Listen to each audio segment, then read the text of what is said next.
আদালতেও যাব, আদালতেও যাব। আন্দোলন শুধু আদালতে হয় না, আন্দোলন মাঠে হয়। এটা 52-তে, এটা 69-এ, এটা 71-এ। ওনারা বলছেন ডিএমপির অনুমতি ছাড়া নাকি আমরা দাঁড়াতে পারবো না। যেখানে সংবিধান আমাদেরকে মানে রাষ্ট্রীয়ভাবে আমরা সেই অধিকার পাই, সেই অধিকার ওনারা আমাদেরকে পালন করতে দিচ্ছেন না। ঠিক আছে, সেই অধিকার আমার সন্তান মারা গেছে, আমি বলতে পারবো না তার জন্য যে আমি শোক করছি। ওনারা বলছেন আমাদেরকে কোর্টে যেতে। ঠিক আছে, মানে রাস্তার আন্দোলন ছাড়া বাংলাদেশে, শুধু বাংলাদেশ না সারা বিশ্বে কোন আন্দোলনটা সফল হয়েছে? আজকে আমরা স্বাধীন দেশ বলছি, সেটা কি রাস্তার আন্দোলন ছাড়া?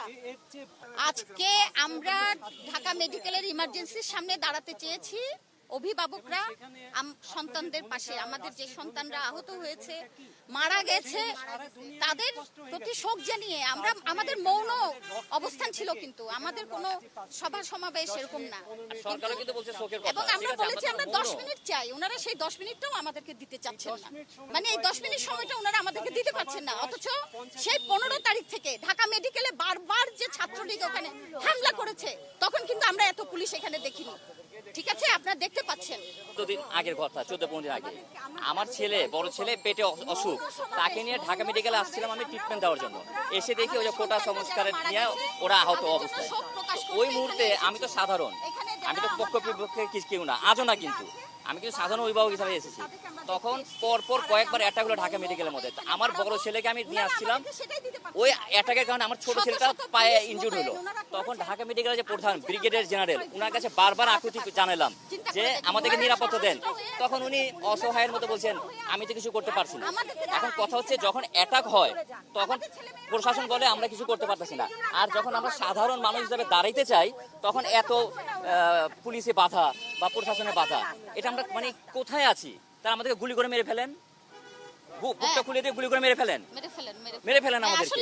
আমি তো কোটার পক্ষে বিপক্ষে বলছি না, আবারও বলছি আমার সাধারণ সন্তান আহত হয়েছিল, সেই দুঃখ থেকে আমি এখানে আসতে পারবো। আমাদের রক্তের প্রতি আমাদের যে সম্মান, আমাদের যে কয়েক শত সন্তানকে হত্যা করা হয়েছে, সেই হত্যার প্রতিবাদে আমরা কিছু অভিভাবক এখানে মৌন সমাবেশ আহ্বান করেছিলাম। এবং সেখান থেকে আমরা চেয়েছিলাম এই আইন শৃঙ্খলা রক্ষাকারী বাহিনী যখন আমাদেরকে বলেছে যে এখানে সমাবেশ করা যাবে না, তখন আমরা বলেছি যে আমরা এখানে অভিভাবক, সবাই এখানে 50 ঊর্ধ্ব মানুষ এখানে আমরা দেখতে পাচ্ছেন আমরা কারা এসে হাজির হয়েছি।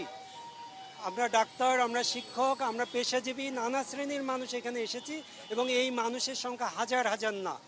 সুতরাং এই মানুষগুলো আপনার আইন শৃঙ্খলা রক্ষার জন্য কোনো ধরনের ঝুঁকি না। আমরা এখান থেকে আপনাদের কাছে 10 থেকে 15 মিনিটের একটা সময় চাইছি, তারা আমাদেরকে এই সময়টুকু দিতে রাজি না। তাদেরকে বলা হয়েছে যে এইখানে এই ধরনের কোনো দিক থেকে কোনো পক্ষ থেকে কেউই এখানে দাঁড়াতে পারবেন না। আমরা তাদেরকে বলেছি যে আমরা 10 মিনিট দাঁড়িয়ে আমরা আমাদের আহত সন্তান কিংবা মানুষের কাছে যাব, আমাদের সাথে অনেক ডাক্তার এসে হাজির হয়েছেন, তাদের খোঁজ খবর নিব, আমরা প্রয়োজনে তাদের পাশে দাঁড়ানোর একটা উদ্যোগ গ্রহণ করব। এই জন্য আমরা আসলে এই মৌন সমাবেশ ডেকেছি। এইখানে আমরা কোনো মাইক রাখি নাই কিংবা অন্য কোনো আয়োজন রাখি নাই। আপনারা দেখতেই পাচ্ছেন যে আমরা একদম খালি হাতে এখানে এসেছি, অথচ আমাদেরকে রাষ্ট্রের আইনের কথা বলা হচ্ছে, সংবিধানের কথা বলা হচ্ছে, ডিএমপির পরিপত্রের কথা বলা হচ্ছে।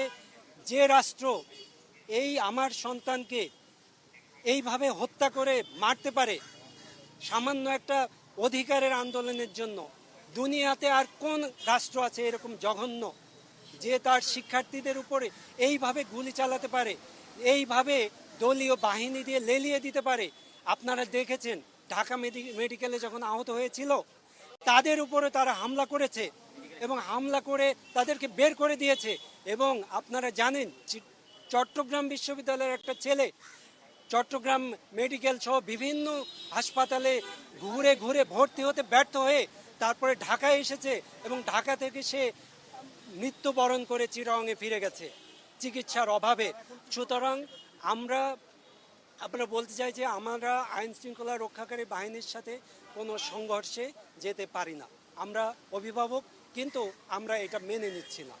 আমরা মনে করি রাষ্ট্র যে আজকে আমাদের সাথে যে আচরণ করেছে, সে আমাদের ছাত্রদের, আমাদের শিক্ষার্থীর যে হত্যা করেছে সেটারই বৈধতা নির্মাণ করলো। এটা আমাদেরকে এখানে না দাঁড়াতে দিয়ে আমরা আরও বৃহত্তর কর্মসূচি নেব। আমরা শুধু অভিভাবক না, আমরা শিক্ষক সহ আমরা আরও বৃহত্তর কর্মসূচি নেব এবং সেদিন আমরা রাষ্ট্রের এই যে জুলুমের যে পরিপত্র সেগুলো আমরা মানব না, সেটা আপনাদের মাধ্যমে আমরা জানাতে যাচ্ছি। এবং আমাদের আজকে 10 মিনিট সময় তাদের যেহেতু হয়নি, আমরা এই 10 মিনিট সময়ে 20 জন মানুষের দাঁড়ানোর মতো তাদের কোনো সুযোগ আমাদের দেওয়া হয়নি। সুতরাং নেক্সট টাইম আমরা এইগুলো বদার করব না, এইগুলো আমাদের প্রতি এই জুলুম আমরা আর মানব না। বলতে চাই যে সব অভিভাবকদেরকে আপনাদেরকে চেতনাকে জাগ্রত করুন। আপনি আপনার সন্তানের